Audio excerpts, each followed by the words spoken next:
todavía resuena en nuestro corazón la celebración del Día del Señor, la celebración dominical que debe ser para nosotros la que presida toda la semana, porque el domingo es el centro de nuestra vida cristiana, porque nos reunimos con Jesús y nos reunimos con la comunidad cristiana. Y a partir de ahí, pues quienes tenemos la fortuna de venir entre semana, seguimos enriqueciendo nuestra fe, pero todo gira en torno al domingo, el Día del Señor. Y precisamente ayer yo les exhortaba a que a lo largo de esta semana repitiéramos en nuestra mente y en nuestro corazón aquella frase que le dijeron los apóstoles a Jesús: Señor, aumentanos la fe. Pero yo les decía en las distintas misas, pero hay que saber de qué fe estamos hablando. No de cualquier fe distorsionada que nos pueda cambiar nuestra realidad acerca de Dios o acerca de nuestros hermanos. Hoy la misa nos invita en la eucología a fomentar la concordia. La antífona de entrada nos decía que la multitud de los que habían creído tenían un solo corazón y una sola alma. Claro, como parte de nuestra fe debe ser la unidad. La unidad, pero no cualquier unidad. La unidad a ejemplo del Verbo encarnado, porque el Verbo encarnado es el mismo misterio de la Iglesia, realidad humana y realidad divina. Esa es la unidad de nuestra fe. No podemos separar solamente lo humano como válido, pero tampoco podemos separar solamente lo divino como válido. Señor Dios, suprema unidad y caridad verdadera, da a tus fieles un solo corazón y una sola alma, le hemos dicho en la oración colecta. Unidad.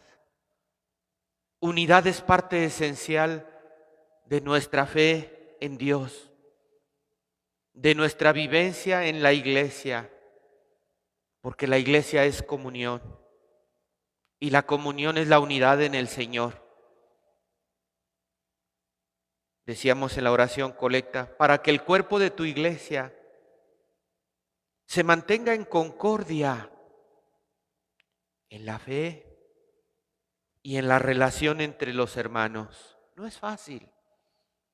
No es fácil, pero es algo que debemos de trabajar constantemente para lograr vivirlo en torno a nuestras relaciones como miembros de un mismo cuerpo, de una misma iglesia. Entonces pudiéramos unirnos a lo que definíamos ayer como fe, donde le decimos al Señor: Señor, aumenta nuestra fe, pero en la unidad. Hoy enriquecemos lo que le decíamos ayer en la misa, en la unidad. Qué tan importante es para nuestro Señor que todos sean uno, como tú, Padre, y yo somos uno. ¿Y cómo termina esa frase? Para que el mundo crea. ¿Ven cómo sí tiene relación la unidad con la fe? Para que el mundo crea que tú nos has enviado, permite, Señor, que vivamos en unidad. La unidad se trabaja de muchas maneras, en muchas facetas. Primera forma de trabajar la unidad: en mí mismo. El que soy aquí adentro de la iglesia debe ser el mismo cuando salgo afuera de la iglesia. Si aquí adentro de la iglesia soy uno y afuera de la iglesia soy otro, ¿hay unidad en mi persona? No. Pidamos al Señor que nos haga ser unos en nuestra forma de vivir y de creer. Porque aquí puedo venir a Dios a pedirle caridad, pero cuando salga al mundo puedo ser el más inmisericorde posible. La unidad es vivir la caridad delante de Dios, pero vivir la caridad también delante de mis hermanos. Ayúdame, Señor, a vivir en unidad en mi persona. Que yo no me parta en dos cuando salga al mundo. Que yo no me avergüence de mi fe. Que si yo digo creer en las realidades eternas, las viva cuando esté en el mundo. Porque somos los cristianos los que vamos a iluminar las realidades del mundo con nuestra forma de vivir la fe. En un segundo momento, podemos trabajar la unidad en relación con los hermanos con los que compartimos la celebración eucarística. En la misa nos venimos a unir con Dios, pero no puede estar completa mi unión con Dios, y nos lo dice en distintos momentos el Evangelio, si yo no estoy unido con mi hermano. ¿Cómo vas a presentar tu ofrenda ante el altar si no estás reconciliado con tu hermano? No hay unidad. ¿Cómo le podemos decir a Dios, papá, cuando al hermano lo vemos como un enemigo? No hay unidad. Entonces también fomentar la concordia es fomentar la unidad entre los miembros que nos reunimos a unirnos en el Señor. No puedo decir me uno al Señor, pero no me uno a mi hermano, porque lo dice también San Juan. ¿Cómo puedo decir que creo en Dios, que amo a Dios, que no veo, y que no amo a mi hermano, que sí veo? No hay coherencia, no hay unidad. Tercero, y es en el que yo quería abordar el día de hoy.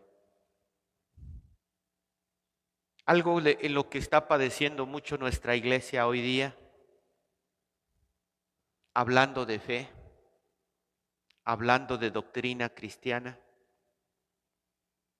es en nuestra unidad de doctrina, en lo que creemos, en el depósito de nuestra fe. Si bien de alguna manera hemos dejado claro que nuestra fe está puesta en la Santísima Trinidad, donde nuestro Padre Dios envió a su divino Hijo, nacido de María Santísima, por obra del Espíritu Santo para nuestra salvación, para unirnos a Dios, para darnos vida de eternidad. Pero luego los matices nos dividen. Pero luego nuestra forma de creer nos entorpece, enrarece nuestra relación con Dios y con nuestros hermanos. La carta del apóstol San Pablo a los Gálatas el día de hoy nos dice, hay algunos que los perturban a ustedes tratando de cambiar el evangelio de Cristo, tratando de cambiar la doctrina que Dios nos reveló. San Pablo a los Gálatas nos dice, no sigan otros evangelios, manténganse en la unidad de doctrina, porque existe un solo evangelio. Dice el mismo San Pablo, si alguien, si yo mismo o un ángel enviado del cielo viniera a cambiar el evangelio, sea maldito. Nadie Absolutamente nadie puede cambiar el Evangelio. El querer cambiar el Evangelio nos hace malditos ante la revelación de Dios. Porque en último de los casos, si tenemos que escoger entre agradar a Dios y a los hombres, lo dice también en repetidas ocasiones la Escritura. Si yo voy en el camino y tengo que escoger agradar a Dios o a los hombres, en último de los casos, debe de haber unidad con el hermano y con Dios. Pero en el último de los casos, si yo tuviera que escoger, cuando lo que me dice el hermano no coincide con lo que me dice Dios, cuando el hermano se desvía de la doctrina de Dios, ¿a quién debo agradar? ¿Al hermano o a Dios? Dice San Pablo, ¿a quién creen que trato de agradar con lo que acabo de decir? Si la doctrina no cambia, significa que no cambia. Pero es que hay un hermano que no quiere vivir de esa manera. Entonces vamos a cambiar la doctrina para que el hermano esté a gusto. ¿Eso es caridad o es condenación? Es que el hermano no quiere cambiar, no se atreve, no tiene los pantalones para fajárselos y cambiar de vida. Mejor cambiemos el Evangelio, ¿qué les parece? Y así estamos bien con el hermano. Eso es a lo que se refiere San Pablo. Que no todo va de acuerdo a esa concepción falsa de que todo es amor y perdón. Hay cosas que no se pueden cambiar. Y si Dios dice que esto es pecado, es pecado. Así hayan pasado 2000 años. Y si Dios nos dijo en su evangelio que esto no se puede, pues no se puede. Así hayan pasado 2000 años. El evangelio predicado por mí, dice San Pablo, no es un invento humano. Porque si fuera un invento humano, yo lo puedo cambiar, pero yo no lo hice como el don de la vida. El don de la vida es un don de Dios, por eso nosotros no podemos atentar con la vida desde el vientre materno hasta su última etapa, porque la vida nos la dio Dios.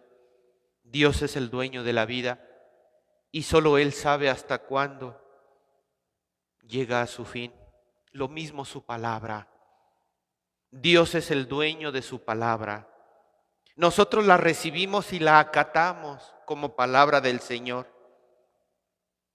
No es un invento humano, sino es revelación de Jesucristo.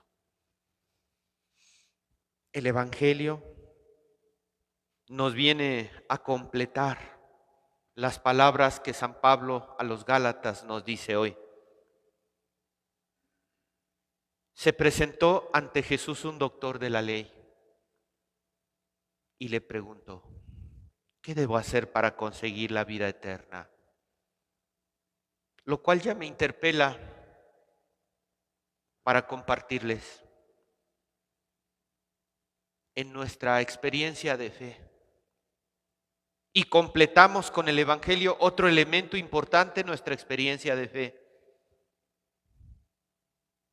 Aquí y ahora en esta tierra podemos vivir, si no de manera plena y perfecta, podemos vivir esa vida de eternidad. Nos decía el Papa Benedicto XVI, no esperes a morirte para gozar de la eternidad. La eternidad ya la puedes vivir desde que te unes a ella en Jesús. Que nosotros, así como le decimos al Señor, Señor, aumenta nuestra fe, también le digamos, Señor, yo quiero conseguir esa vida de eternidad ya desde ahora. Ayúdame a vivir esa vida de eternidad ya desde ahora. Porque para mí es la elevación más grande de mi ser, poder gozar de esa eternidad que tú me das en las limitaciones de mi humanidad. ¿Qué debo hacer para ganar la vida eterna? ¿Qué debo de hacer para vivir la eternidad ya desde aquí, desde ahora, si bien de manera imperfecta? Y Jesús nos dice, vive en el amor, vive en la unidad. Hay dos mandamientos: amar a Dios con todo tu corazón, con toda tu alma, con todas tus fuerzas y con todo tu ser, y a tu prójimo como a ti mismo. Lo cual significa que si tú quieres ganar la vida eterna, vas a seguir la voluntad de Dios en todo momento. Si tu hermano se aparta de la voluntad de Dios y tú lo amas como te amas tú, debes de exhortar a tu hermano a que regrese al redil. Debes exhortarlo a que también él quiera ganarse la vida de eternidad. Y cuando uno se aparta de la voluntad de Dios, difícil poderla alcanzar. No se puede amar solamente a Dios sin amar al hermano, pero no se puede amar al hermano olvidándonos de los preceptos de Dios. Unidad es lo que nos pide hoy la liturgia. Que no caigamos en los excesos, solamente la parte humana es un exceso. Solamente la parte divina, olvidándonos del hermano, es un exceso. Debemos de buscar la armonía entre Dios y el hermano en nuestra vida de fe. Solo cuando el hermano se aparta de Dios, debemos de exhortarlo a que regrese a Él. Pero si no quiere, debemos de elegir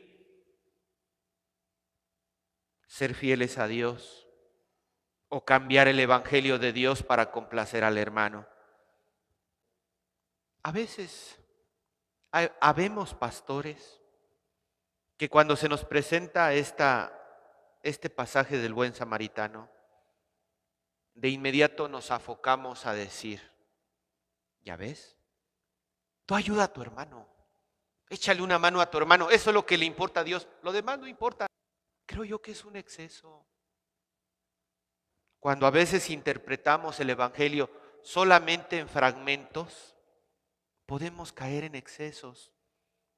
Por eso decíamos ayer, Señor, ayúdanos a conocer nuestra fe, porque si nos quedamos nada más con un pedacito de la Biblia, ¿se han fijado las personas que se pelean a bibliazos? Como los protestantes que agarran un pedacito de la Biblia y de ahí no se salen. Si hablamos de unidad, la Biblia se debe de entender en todo su conjunto. Cuando Jesús habla del mandamiento más importante, amarás al Señor con todo tu corazón, con toda tu alma, con toda tu mente y con todo tu ser.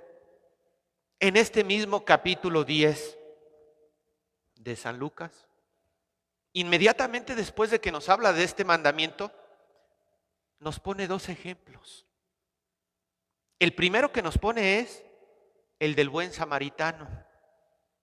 De nada sirve que digas que amas a Dios si no le tiendes una mano a tu hermano, ¿de acuerdo? Pero ¿cuál creen que es el otro pasaje del capítulo 10 de San Lucas que viene después? El que vamos a leer mañana, Marta y María. ¿Y qué nos dice el pasaje de Marta y María? Marta, Marta, Marta, andas muy afanosa, pero solo una cosa es esencial y María ha escogido la mejor. ¿Se dan cuenta? ¿Y por qué los que dicen que nada más ayudar al hermano es más importante que acercarse a Dios y rezar y escuchar su voluntad? Porque no han visto el pasaje que sigue y caemos en excesos. Pidámosle a Dios que nos ayude a vivir la unidad de mi persona para que yo sea íntegro adentro y afuera de la iglesia. Que me ayude a vivir la unidad con los demás hermanos con los que yo comparto mi fe. Pero ahora que en esta semana le estamos pidiendo al Señor que aumente nuestra fe, que nos ayude a vivir la unidad de doctrina, que no nos vayamos nada más con ciertos pedacitos de la Biblia que nos gustan y nos convienen, pero otros pedacitos de la Biblia que no nos convienen ni los mencionamos. Que Dios nos ayude y nos dé la luz de su Espíritu Santo para que, a ejemplo de la Virgen María, nosotros sepamos escuchar su palabra, guardarla en nuestro corazón y ponerla en práctica. Que así sea. Y así sea.